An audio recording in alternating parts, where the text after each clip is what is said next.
S, ಇದೀಗ ನಮ್ಮ ಜೊತೆ ಬಿಗ್ ಬಾಸ್ ವಿನ್ನರ್ ಆಗಿರುವಂತ ಗೆಲ್ಲಿ ನಟ ಅವರಿದ್ದಾರೆ. ಅವ್ರನ್ನ ಮಾತಾಡಿಸುವಂತದ್ದು, ಈ ಅಭಿಮಾನ, ಈ ಪ್ರೀತಿ ನೋಡಿದ ತಕ್ಷಣ ಏನ್ ಅನ್ಸುತ್ತೆ ಸರ್? ಇಷ್ಟೊಂದು ಕ್ರೇಜ್ ನಿಜವಾಗ್ಲೂ ಕೂಡ ಈ ಸೀಸನ್ ಅಲ್ಲಿ ಯಾರಿಗೂ ಕೂಡ ಅನ್ಸಿರ್ಲಿಲ್ಲ. ಇಲ್ಲ ಸರ್, ಅದು ನಮ್ಮೂರಲ್ಲಿ, ನಾನು ಹುಟ್ಟಿದೂರಲ್ಲಿ ಇಷ್ಟೊಂದು ಸಂಭ್ರಮ, ಇಷ್ಟೊಂದು ಸಡಗರ ನನ್ನ ಲೈಫಲ್ಲಿ ಎಕ್ಸ್ಪೆಕ್ಟ್ ಮಾಡಿದೆ. ಬೇರೆ ಈಗ ಇಲ್ಲಿಂದನೇ ಎಲ್ಲ ಸ್ಟಾರ್ಟ್ ಆಗಿದ್ದು. ನಾನು ಏನೇ ಆಗಿದ್ರು ಬುಡ ಇದೆ ಅಲ್ವಾ, ಇಲ್ಲಿಂದನೇ ಸ್ಟಾರ್ಟ್ ಆಗಿರೋದ್ರಿಂದ ನನಗೆ ನೋಡ್ತಾ ಇದ್ರೆ ಎಲ್ಲ ನಮ್ದು ರಿಲೇಷನ್ ಮಾವದಿರು ಇರ್ತಾರೆ, ಚಿಕ್ಕಪ್ಪ ದೊಡ್ಡಪ್ಪ ಎಲ್ಲ ಗೊತ್ತಿರೋರೇ, ಒಂದು ಅರ್ಧ ಜನ ಸುಮಾರು ಜನ ಗೊತ್ತಿರೋರೇ ಇರ್ತಾರೆ. ಈಗ ನಮ್ಮೂರಲ್ಲಿ ನಾವ್ ಏನಾರ ಮಾತಾಡ್ಬೇಕು ಅಂದ್ರೆ ಅದು ಡಗ್ ಡಗ್ ಡಗ್ ಡಗ್ ಅಂತ ಇರ್ತದೆ ನಮ್ ಜನದ ಮುಂದೆ. ಯಾಕಂದ್ರೆ ಅವ್ರ ಮುಂದೆ ಆಡ್ ಬೆಳೆದಿರೋರು, ಅದ್ ನೋಡ್ ಬೆಳೆದಿರೋರಾಗಿರ್ತೀವಿ. ಈಗ ಇಷ್ಟೊಂದು ಒಂದು ಕಡೆ ಊರಲ್ಲೇ ಒಂದು ಕಡೆ ಈ ರೀತಿಯಾದಂತ ಕ್ರೇಜ್ ಆದ್ರೆ ಕರ್ನಾಟಕದ ಮೂಲೆ ಮೂಲೆಯಲ್ಲೂ ಕೂಡ ಮನೆ ಮಾತಾಗಿದ್ದಾರೆ. ಎಲ್ಲಿ ನೋಡಿದ್ರು ಕೂಡ ನಿಮ್ಮ ಕಟ್ಔಟ್, ಎಷ್ಟು ಸಂಭ್ರಮ ಅಂತ. ಅದೇ ಸರ್, ಅದ್ ನನಗೆ ಬಿಗ್ ಬಾಸ್ ಶೋ ಹೆಂಗೆ ನನ್ನ ಲೈಫ್ನೇ ಒಂಥರ ಜಾಸ್ತಿ ಪ್ರೀತಿ ಕೊಟ್ಬಿಟ್ಟು, ಲೈಫೇ ಒಂಥರ ಟರ್ನ್ ಆಯ್ತು ಅಂತ ಹೇಳ್ಬೋದು.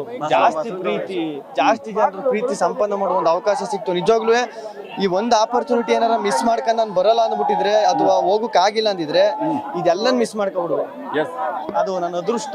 ಆ ಟೈಮು, ಆ ಗಳಿಗೆ, ಯಾವ ಗಳಿಗೆಲ್ಲಿ ಒಪ್ಕೊಂಡು ಗೊತ್ತಿಲ್ಲ ಬಿಗ್ ಬಾಸ್ ಶೋ ಮಾಡ್ತೀನಿ ಅಂತ, ಅದು ಸರಿಯಾಗಿ ಕೈ ಹಿಡಿದ್ಬಿಟ್ಟು. ಸರ್, ಈಗ ನಲ್ಲಿಮೂಳೆಯಿಂದ ಕೇವಲ ಕರ್ನಾಟಕದಾದ್ಯಂತ ಒಂದು ಸ್ವಲ್ಪ ಜನರಿಗೆ ಮಾತ್ರ ಪರಿಚಯ ಆಗಿದ್ದಾರೆ. ಬಿಗ್ ಬಾಸ್ ಇಂದ ಇಡೀ ಕರ್ನಾಟಕದ ಮನೆ ಮಾತಾಗಿ ಎಲ್ಲರ ಮನಸ್ಸನ್ನ ಗೆದ್ದುವಂತ ಕೆಲಸ ಮಾಡಿದಿರ. ಎಷ್ಟು ಖುಷಿ ಇದೆ? ಖುಷಿ ಆಗ್ತಾನೆ. ಇನ್ನೇನು ಸರ್, ಖುಷಿ ಭಯ ಎರಡೂ ಇರ್ತದೆ. ಈಗ ಅದು ಹೆಂಗ್ ಸರ್, ಅದೆಲ್ಲ ಈಗ ಈ ಏಜ್ ಅಲ್ಲಿ, ಈ ಇದ್ರಲ್ಲಿ ಈಗ ನನಗೆ ಅಷ್ಟು ಅದನ್ನ ಹ್ಯಾಂಡ್ ಮಾಡೋಕ್ ಬರ್ತದೋ ಇಲ್ವೋ. ಜನರು ಪ್ರೀತಿ ಉಳಿಸ್ಕೋಬಿಟ್ರೆ ಸಾಕು.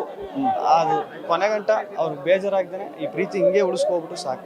ಸರ್, ಬಿಗ್ ಬಾಸ್ ಇತಿಹಾಸದಲ್ಲೇ ನಿಮಗೆ ಬಿದ್ದಿರುವಂತ ಓಟು ಯಾವ ಸೀಸನ್ ಅಲ್ಲೂ ಯಾವ ಸ್ಪರ್ಧೆಯೂ ಕೂಡ ಬಿದ್ದಿರಲಿಲ್ಲ. ಎಷ್ಟು ಈ ಓಟ್ ನೋಡಿದ್ರೆ ನಿಮ್ಮಲ್ಲೇ ಇರುವಂತ ಪ್ರೀತಿ ಗೊತ್ತಾಗ್ತಾ ಇದೆ. ಅಯ್ಯೋ, ಆ ಓಟು ನಿಜವಾಗ್ಲೂ ಸುದೀಪಣ್ಣ ಹೇಳಿದಾಗ ಒಬ್ಬ ವಿನ್ನಿಂಗ್ ಕಂಟೆಸ್ಟೆಂಟ್ಗೆ 37 ಕೋಟಿ, ನಾಳೆ ಇನ್ನೂ ಹೆಚ್ಚಾಯ್ತದೆ ಅಂತ 45-50 ಕೋಟಿ.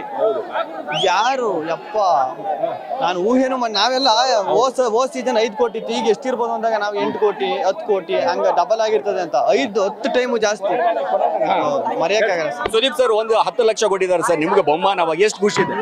ಅವ್ರ ಜೊತೆ ಮಾತಾಡೋದು, ಅವ್ರ ಜೊತೆ ಶೋ ಮಾಡೋದು, ಬಿಗ್ ಬಾಸ್ ಶೋನ ಅವ್ರ ಜೊತೆ ಮಾಡೋದೇ ಒಂದು ನಮ್ಮ ಭಾಗ್ಯ, ಸೌಭಾಗ್ಯ. ಅಂಥದ್ರಲ್ಲಿ ಸುದೀಪಣ್ಣ ಬೆಂತಟ್ಟಿ ಚೆನ್ನಾಗಿ ಮಾಡ್ತೀಯ ಅಂತ ಹೇಳ್ಬಿಟ್ಟು ಅವ್ನು 10 ಲಕ್ಷ ದುಡ್ಡು ಕೊಟ್ಟಾಗ ಅದಕ್ಕಿಂತ. ಥ್ಯಾಂಕ್ ಯು ಸರ್, ಒಳ್ಳೇದಾಗಲಿ, ಕಂಗ್ರಾಚುಲೇಷನ್. ತುಂಬಾ ಖುಷಿ ಆಯ್ತು, ತುಂಬಾ ಹ್ಯಾಪಿ. ಎಸ್, ನೋಡಿದ್ರಲ್ಲ, ಗೆಲ್ಲಿ ನಟ ಅವರು ಬಹಳ ಅದ್ಭುತವಾಗಿ ಇಷ್ಟೊಂದು ಪ್ರೀತಿ, ಇಷ್ಟೊಂದು ಅಭಿಮಾನ ಸಿಕ್ಕಿರುವಂತ ಅಂತ ಹೇಳ್ತಾ ಇದ್ರು. ಕ್ಯಾಮರಾ ಪರ್ಸನ್ ರಿಯಾ ಜೊತೆ ನಾನು ಸಿರಾಜ್ ವಲ್ಲಿಕರ್, ರೆಬಲ್ ಟಿವಿ, ಬಳಬಳ್ಳಿ.